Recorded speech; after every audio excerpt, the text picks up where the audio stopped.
Par-delà les sommets, les plaines plantées d'oliviers. Par-delà les crêtes enneigées et les forêts. Au cœur des montagnes. Voici le parc naturel de Cazorla, Segura et Las Villas.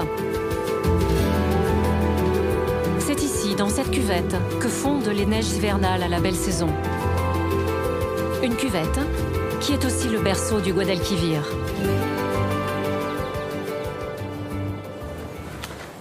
Pues sí, aunque parezca increíble, Aussi incroyable que ça puisse paraître, le Guadalquivir naît ici, à la Cañada de las Fuentes, este lugar en el que se recogen las car aguas de ici sont recueillies les eaux de las ruissellement, aguas de lluvia les pluies en hivernales. el invierno. Y es que todas estas montañas Toute funcionan cette como un montagne sistema fonctionne comme un système kárstico que karstique recogen y qui empapan recueille el agua en su et garde interior. l'eau à l'intérieur. Hay surgencias, fuentes. La Ensuite, primera des surgencia sources está apparaissent. situada más abajo. La première est y el située primer plus bas. lugar donde cuando Et se c'est le agota premier el agua lieu en où surgit l'eau du fleuve superficie, por el que Guadalquivir. surge, por el que brota el agua del río Guadalquivir. Entre les rochers, 20 mètres plus bas, apparaît un ruisseau. Como podéis ver, en Regardez. este punto, aquí nace Ici, el Guadalquivir, c'est en le esta Guadalquivir. surgencia de agua, en el que On voit brota sa résurgence, poco a poco, son en una jaillissement, cantidad en pequeña, quantité minúscula, minuscule. pero que Mais algo ce tan petit pequeño cours d'eau va se va devenir a le père convertir de en el padre de l'Andalousie. Andalucía. El río Guadalquivir Le va a ir Guadalquivir recogiendo va agua en su recueillir cuenca beaucoup d'eau dans son y va a bassin atravesar todas et las traverser toutes provincias les hasta provinces llegar al jusqu'à Atlántico. l'Atlantique. El Guadalquivir, Le Guadalquivir, en cada partout où lugar il por el que passe, pasa est un tiene un symbole, significado un signe simbólico, d'identité. es una seña de identidad. Alors quand on parle du Y por Guadalquivir, eso decir on parle de Guadalquivir l'Andalousie. es decir Andalucía. Peu à peu, le petit cours d'eau s'élargit et prend de la vitesse. Sur son chemin, à 10 km à peine de la source, il devient soudain le témoin de la grande histoire andalouse. Estamos ahora Nous en sommes el dans le primer premier lugar lieu histórico historique del du curso del Guadalquivir. río Guadalquivir, un puente que se Le construye pont en el derrière siglo moi XV a été para el construit au paso XVe de las siècle tropas pour le passage des troupes cristianas chrétiennes chargées de en la reconquérir conquista Grenade. de Granada Le para dernier ocupar el bastion des último musulmans. bastión de Al-Ándalus en el siglo La tradition XV. raconte Dice qu'il la aurait été tradición que bâti se en une construyó en seule una nuit. sola noche. C'est sans Probablemente doute no sea faux, cierto, mais ce qui est pero sûr, forma parte del c'est que cette misterio légende de fait este partie lugar, du de este mystère de primer ce lieu historique. sitio histórico del Un Guadalquivir. petit pont Un lugar pequeño, avec un une longue pequeño histoire puente, derrière pero que lui. tiene una larga historia detrás.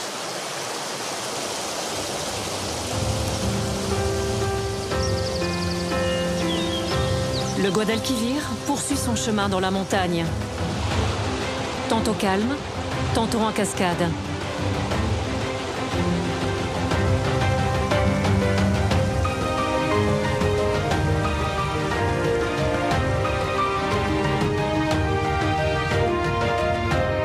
À la sortie des gorges, il se jette dans une grande retenue d'eau où viennent s'abreuver quelques animaux en fin de journée.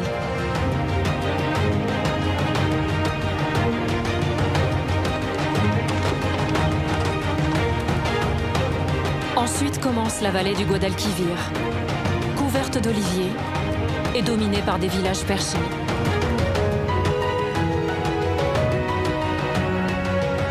Deux d'entre eux ont été classés par l'UNESCO, deux joyaux de la Renaissance espagnole. Voici Úbeda. Et non loin de là, sur son coteau, Baeza. À 700 mètres d'altitude, Baeza a été l'une des premières villes reconquises par les rois catholiques au XIIIe siècle. Après la reconquête, la ville s'est couverte de monuments et de palais Renaissance.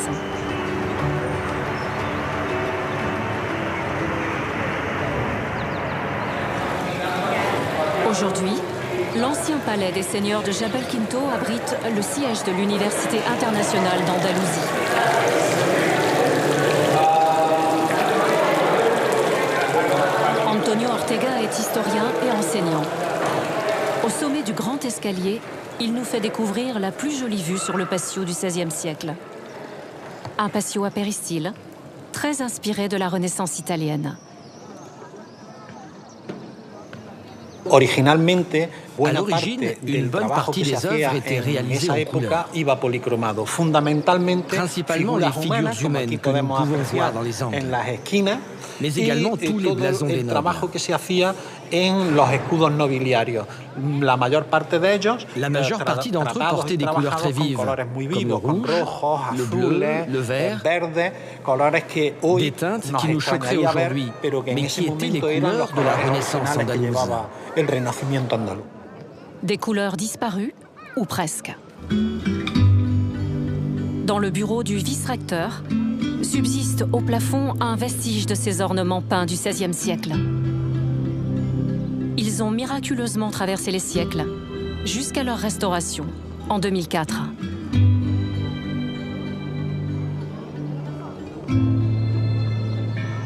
Autre témoignage remarquable de cette époque, l'hôtel de ville, ancien palais de justice et ancienne prison de Baeza. Sur sa façade, un style richement sculpté. C'est ce que l'on appelle le style plateresque, caractéristique de la Renaissance espagnole.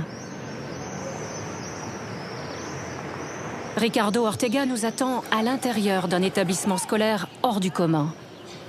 L'ancienne université de Baeza, l'une des plus anciennes d'Espagne.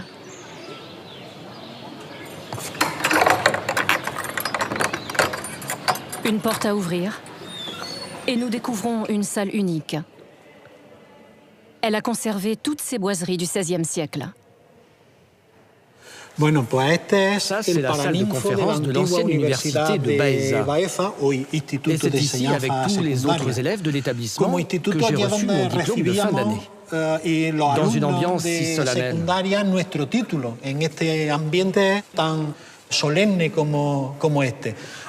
Une ambiance qui nous rappelle l'origine du lieu. Il faut savoir que dans cette grande salle de l'université ont été données les conférences académiques les plus importantes. On voit encore les chaires où les professeurs donnaient des cours magistraux.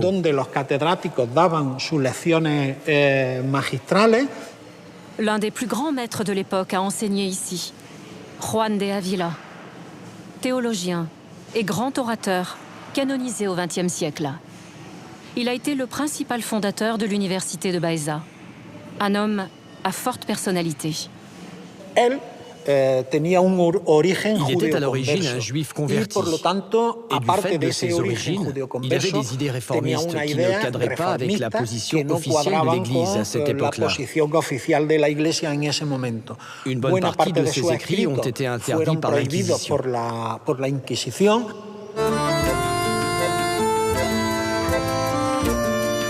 Baeza nous réserve une dernière surprise.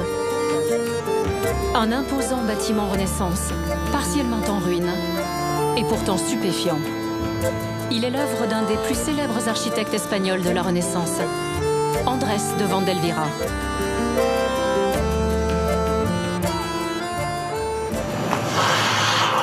À découvrir derrière cette grille, habituellement fermée. Ce sont des ruines franciscaines. Les ruines d'un édifice dévasté par un tremblement de terre au XIXe siècle. Ce qui subsiste aujourd'hui donne une idée de la magnificence, de la splendeur de ce bâtiment édifié pour l'ordre des franciscains. C'était la chapelle la plus importante du couvent. Malgré les destructions, elle a conservé des proportions impressionnantes. Des vestiges de son décor sculpté, et même encore un peu de couleur. Ici sur la tunique de ce berger, venu se prosterner devant l'enfant Jésus.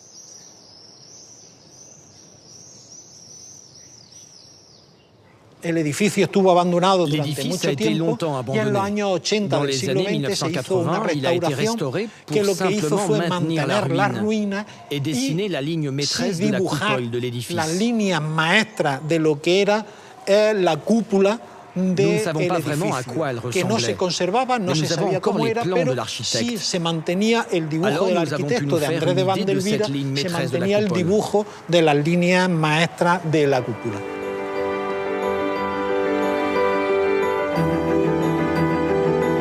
Dans la vallée du Guadalquivir, le fleuve poursuit son cours sinueux au milieu des plantations d'oliviers. Blotti dans un méandre, voici Montoro, à l'origine d'une huile d'olive AOC protégée, aujourd'hui en plein essor.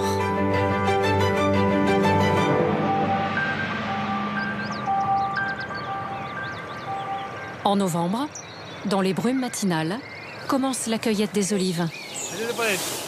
Sur ces pentes escarpées, au-dessus du fleuve, les hommes recueillent à la main les olives. Typique de Montoro.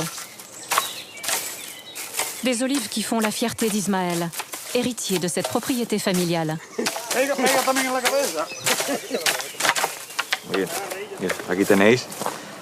Ici, vous avez une variété d'olives qu'on appelle picual. Et vous voyez, en ce moment, elle passe du vert au violet. C'est le moment idéal pour les récolter.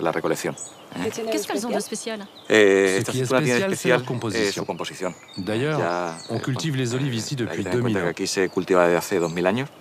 Pour les Romains, l'huile de cette province était l'une des meilleures de tout l'Empire. À cette époque, on l'appelait l'huile de la Bétique.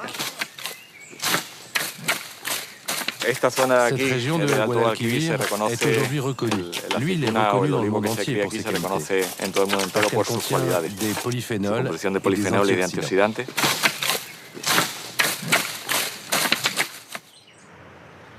À quelques kilomètres de là, Ismaël rentre chez lui. Il habite cette ancienne maison seigneuriale du XVIIIe siècle. Une maison typique. Avec son patio intérieur, le cœur de la maison andalouse. La maison a conservé plusieurs curiosités, ici en particulier. Presque toutes les pièces de la maison ont été dupliquées pour le confort des personnes qui y habitaient. On peut trouver des cuisines en bas et en haut, des chambres également en bas et en haut. On s'adaptait aux saisons. En hiver, on vivait à l'étage pour la chaleur et l'été au rez-de-chaussée. Ce jour-là, dans la maison, a lieu une dégustation d'huile d'olive. Ismaël accueille ses invités et amis dans la cave, la bodega. Autour de la table, des professionnels de l'huile d'olive. Ils vont goûter différentes huiles à l'aveugle dans un verre bleu opaque.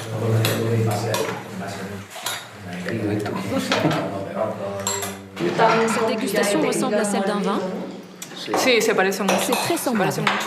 D'abord l'odorat, puis le goût. Et pourquoi vous réchauffez l'huile? Parce qu'il faut atteindre une température optimale, environ 28 degrés. Si l'huile est plus froide, elle n'a pas la même odeur. Dégustation en silence, avant de noter les huiles.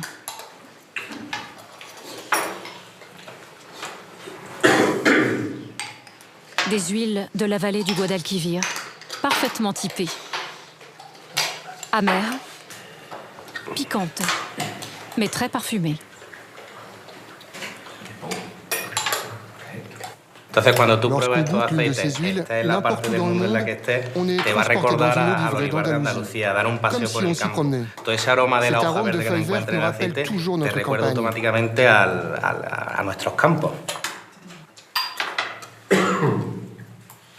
Même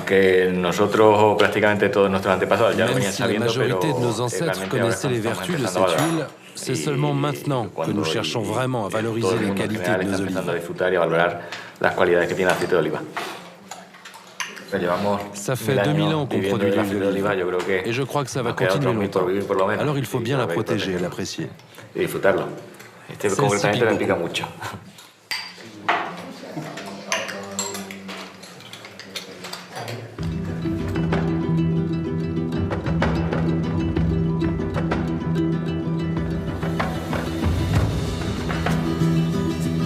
À une quarantaine de kilomètres de là, le Guadalquivir arrive à Cordoue.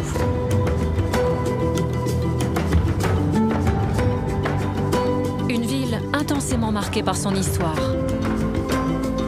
Depuis plus de 22 siècles, un pont romain traverse le fleuve. Il a été le seul pont au cœur de la ville jusqu'au milieu du XXe siècle.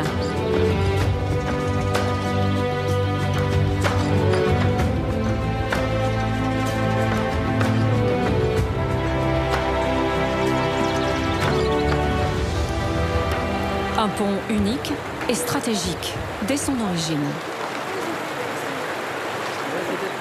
Desde el inicio de la Dès la fundación de la fondation de ciudad, Cordoue siglo au II IIe antes de siècle avant Cristo, notre ère, un elemento le fleuve et fundamental le de la pont misma ont été es el deux río y éléments es también el fondamentaux pour la puente, ¿no? ville. El puente Le pont como eje était del une voie comercio, de la vía de commerciale et une voie comunicación de que communication desde Córdoba dan entre acceso al Cordoue resto de et le Andalucía. reste de l'Andalousie. Por el río se transportaba la Quant au lana, fleuve, por el on y río se transportait transportaban la las laine, pieles, les peaux, le servía bois. para el transporte de la C'était un madera axe clé, y como une un eje authentique artère comercial, ¿no? Una commerciale. auténtica arteria comercial. Au pied du pont, un moulin à eau restauré en 2007.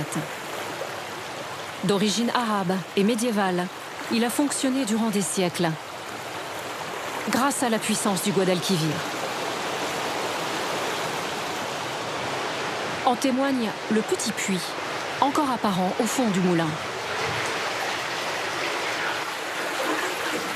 El agua va haciendo un remolino, como se crée un puede ver. tourbillon, comme on le Justo voit en ici. ese remolino va la Et rueda par-dessus, hidráulica il y avait de une madera roue hydraulique en y bois. esa rueda hidráulica horizontal Cette está roue horizontale conectada était con la connectée parte plus haut avec superior les meules. donde va la piedra de moler. Estos son Il y los avait deux empiedros. meules. Celle-ci Esta est es la la mieux mejor conservée. conservada. Aquí se Ici, colocaba le la tolva réservoir o el déversait les depósito grains del sur la grano que pierre, caía en las où ils piedras étaient écrasés y las ensuite piedras lo pour molturaban obtenir la para farine. obtener la harina. À Cordoue, à l'époque arabo-andalouse, plusieurs moulins à eau ont été construits sur le Guadalquivir. Sin duda alguna, un dominio Sans muy nul grande doute, les impuesto musulmans por possédaient esa une très grande maîtrise de dedicación tan aussi bien en especial ce al qui agua que concerne tuvieron los l'irrigation musulmanes que la en los production de temas farine. tanto de irrigación como de la molturación Et ils ont de la été harina capables de y développer que des fueron techniques capaces de très desarrollar complexes unas et técnicas muy sophistiquées. complejas y muy sofisticadas. Autre ouvrage caractéristique, la noria. Cette roue est la restitution exacte d'une noria du XIIe siècle. Avec ses 15 mètres de diamètre, elle servait à prélever l'eau du fleuve pour ensuite irriguer les potagers. À l'époque musulmane, les norias se sont multipliées en Espagne.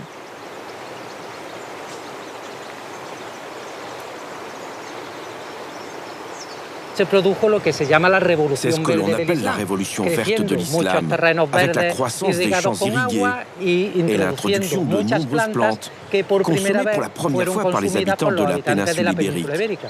Evidentemente cambió la Clairement, dieta de esos l'alimentation des habitantes, habitants a desde changé, el arroz, depuis pasando le por las riz en palmeras passant par les datileras, dattes, a les numerosas abricots, la frutas, pêche caso del et de albaricoque, nombreux los légumes. melocotones, a numerosas verduras.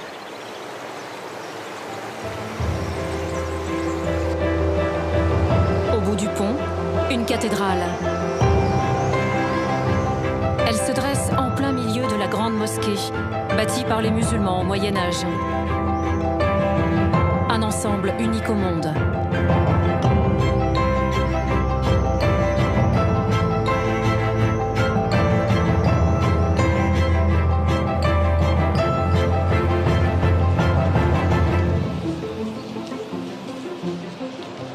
Nous pénétrons dans la partie la plus ancienne, la mosquée, chef-d'œuvre de l'art arabo-andalou.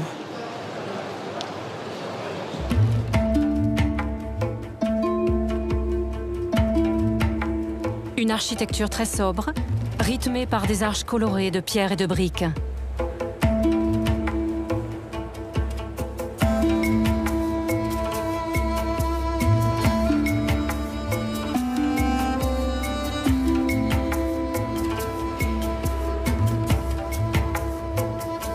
Cette mosquée, fondée au 8e siècle, est construite sur un édifice chrétien.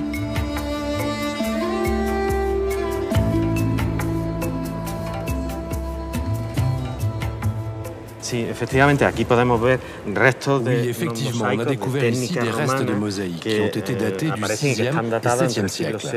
Elles faisaient partie d'une construction visigoth, un ensemble basilical chrétien antérieur à la mosquée. Précisément, une partie de cette basilique a été achetée par l'émir Abd al-Rahman Ier dès le début de son règne pour y pratiquer le culte musulman. Ensuite, il a exproprié le reste des bâtiments et construit cette première mosquée. Durant 2 siècles, cette mosquée n'a cessé de s'agrandir et d'embellir.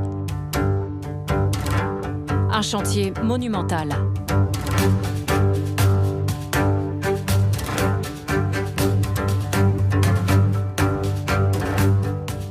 « 200 ans après sa fondation, au Xe siècle, elle atteint son apogée. Cordoue, capitale d'Al-Andalus, est devenue un califat. Le nouveau maître de la ville veut afficher ici son indépendance et sa richesse. Un véritable joyau fait alors son apparition dans la Mesquita, la nouvelle grande mosquée.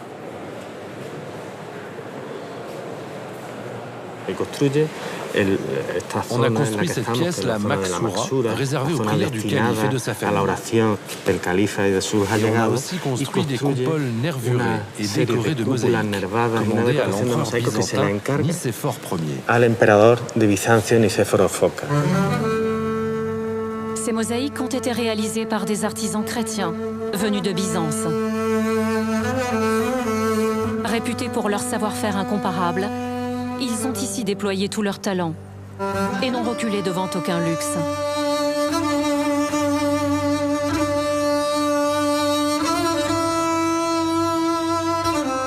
Or, lapis lazuli, rien n'était trop beau à condition de respecter certaines règles.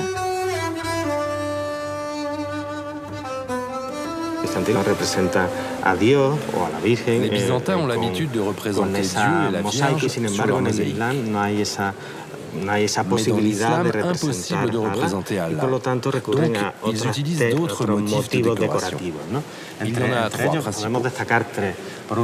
D'abord, les végétaux que nous pouvons voir au centre ou dans la partie supérieure.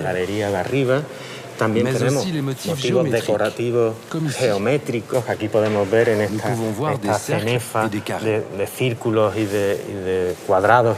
Et enfin, troisième motif, l'épigraphie.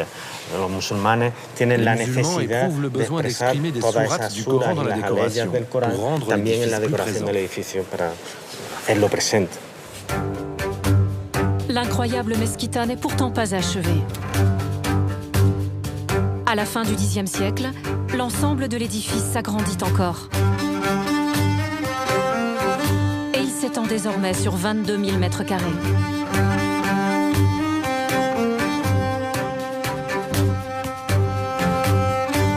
À l'intérieur, près de 680 colonnes. Une véritable forêt de marbre bleu et rose. Et des perspectives sans fin d'arches superposées.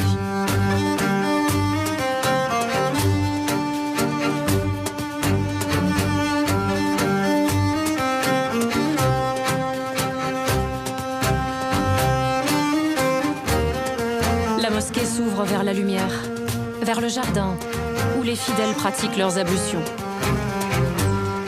Au-dessus de cette cour, le grand minaret domine la ville. La mesquita de Cordoue rayonne alors dans toute l'Espagne musulmane.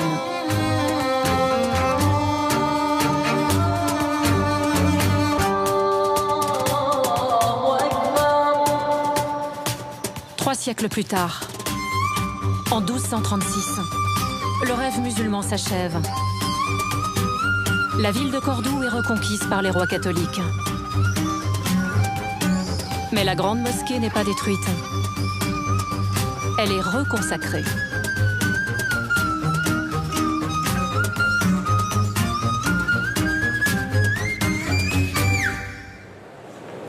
À l'intérieur, une chapelle est aménagée au beau milieu du décor musulman. Les chrétiens s'installent ici? Oui, ils choisissent cet endroit où nous trouvons, sous des lanterneaux, pour réaliser leur première messe et pour fixer le lieu où se déroulera désormais le nouveau culte, le culte chrétien.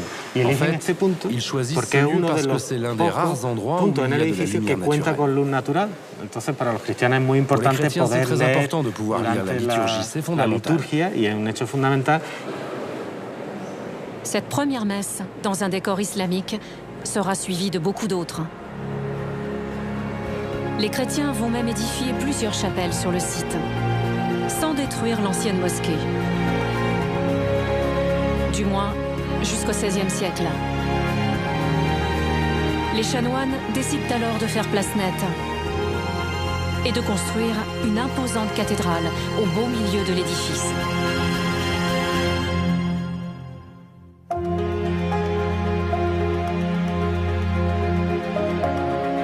Sous cette immense coupole, les fidèles chrétiens peuvent continuer à contempler l'architecture islamique. même en pleine messe.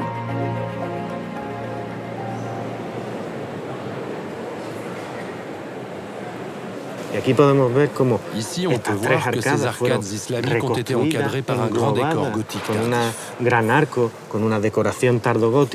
Il a été réalisé par l'architecte Hernán Ruiz. Et par la suite, son fils, qui connaissait l'architecture de la Renaissance, a réalisé cet agrandissement vers le haut, inondant de lumière le centre de cette nouvelle cathédrale. Une cathédrale qui a finalement englobé la mosquée antérieure. À l'extérieur, le grand minaret a disparu, remplacé par un clocher. Malgré les apparences, il n'a pas été détruit, mais emmuré. Là-haut, dans la tour, de récentes restaurations l'ont remise au jour.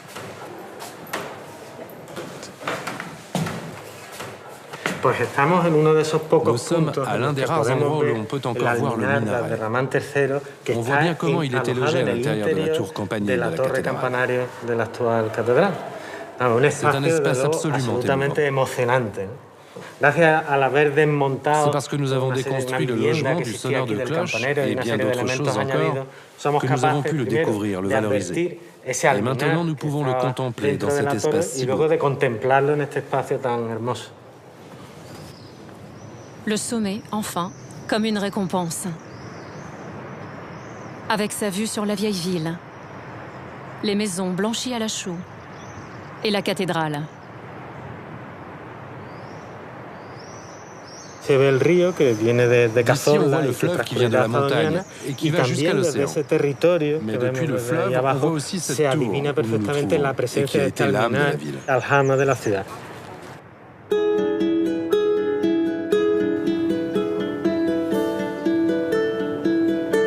Derrière la cathédrale, l'ancien quartier juif, autrefois réservé à la communauté séfarade, judéo-espagnole. Comme au Moyen-Âge, on peut encore y pénétrer par la porte d'Almodovar. Rendez-vous dans la Casa de Séfarade.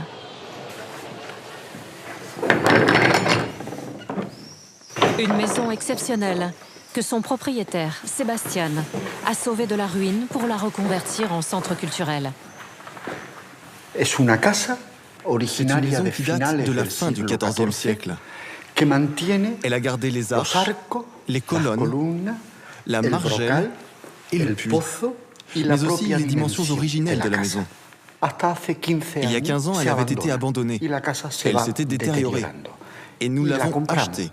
Puis nous l'avons rénovée. Nous en avons pris soin. Nous soignons les jasmins, les plantes. Nous retouchons les murs. C'est-à-dire que nous nourrissons cette maison pour qu'elle reprenne vie. Ce soir, dans le patio, a lieu un concert.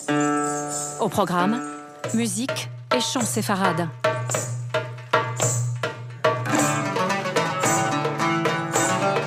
Les instruments de musique sont des copies d'instruments du XIIIe siècle. Pour Sébastien, ce concert est une façon de ressusciter la culture séfarade. Une culture anéantie par l'Inquisition à la fin du Moyen-Âge. Ce qui a disparu de notre culture, c'est le meilleur, presque tout. La culture musicale séfarade, notamment, n'existe plus que chez les professionnels. Elle ne fait plus partie de la vie quotidienne, ni de la vie communautaire. La mener ici, c'est comme un cadeau à la ville de Cordoue.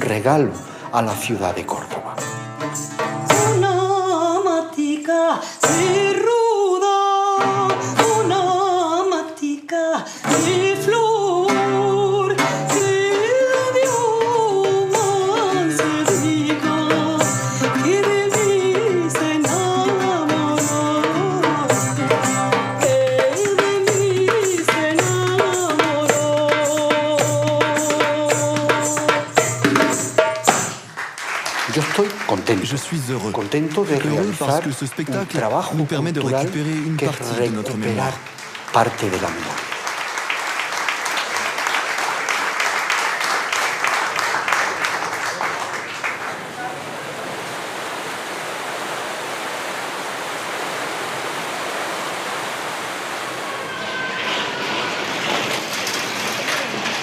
lendemain, nous retrouvons Sébastien au cœur de l'ancien quartier juif. Ici, nous sommes dans l'axe central du quartier médiéval. On l'a appelé la rue des Juifs. C'est aujourd'hui la seule rue du quartier qui porte toujours son nom d'origine, depuis 500 ans. Plus qu'une rue, un symbole, celui d'une minorité juive qui fut ici tolérée, active, brillante, au cœur de la ville musulmane.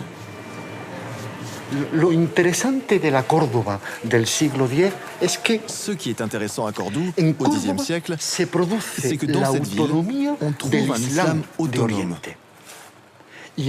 Et en même temps, on y trouve un judaïsme autonome.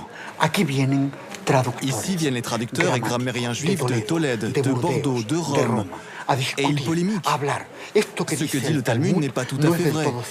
Il y a une interprétation de la Torah. La langue hébreu doit évoluer. On assiste ici à une véritable explosion du développement culturel.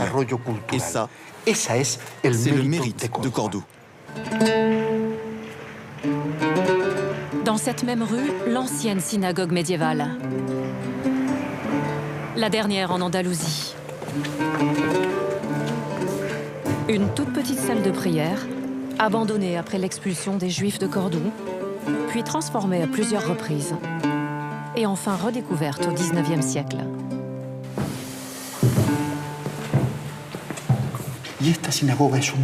Cette synagogue est un miracle.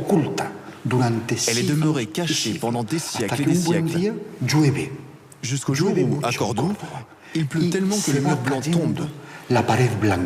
Et derrière ce mur apparaissent des arabesques, des motifs ornementaux islamiques, des textes en hébreu. Beaucoup d'expressions ici appartiennent au livre des psaumes. La galerie supérieure subsiste toujours. Elle était réservée aux femmes. Les hommes, eux, se tenaient en bas. Dans cette synagogue, on devait chanter beaucoup. Dans la tradition judéo-espagnole séfarade, normalement, on chante en permanence. Et c'est une tradition très andalouse aussi. Imaginez, aujourd'hui encore, on pourrait chanter ici un chant de Yom Kippour.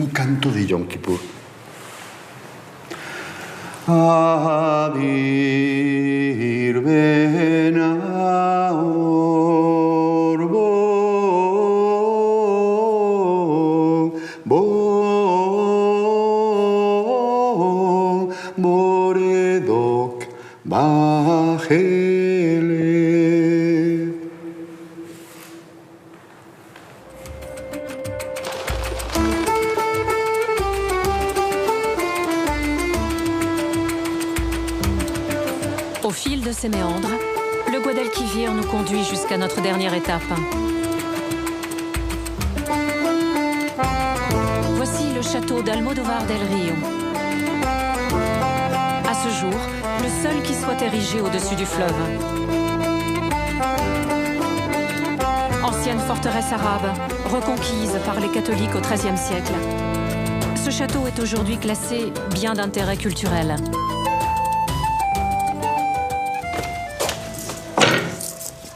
Rosillo en est la directrice. C'est elle qui accueille les visiteurs chaque jour. Et voilà, le château est ouvert. Ici, la levée des drapeaux fait partie du rituel matinal. Pour le château, c'est très important parce que ça lui donne encore plus de majesté quand on le voit de loin. C'est une forteresse qui domine absolument tout. On l'appelle même parfois les gardiens du Guadalquivir. Tous les jours, quand j'arrive, la première chose que je fais, c'est venir ici et regarder ce paysage. Et vraiment, il me transmet de l'énergie, de la vitalité. L'envie de profiter de ce fleuve et de ce merveilleux château. Ce château a été sauvé au début du XXe siècle par son propriétaire, le comte de Torralva.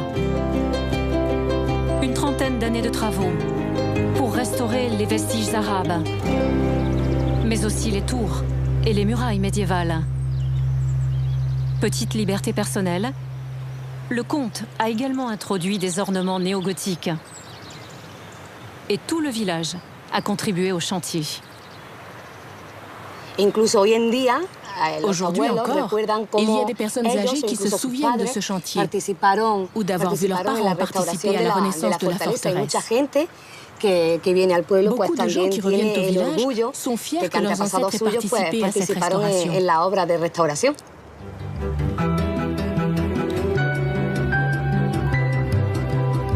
C'est un château unique parce qu'il résume en quelque sorte l'histoire de l'Andalousie.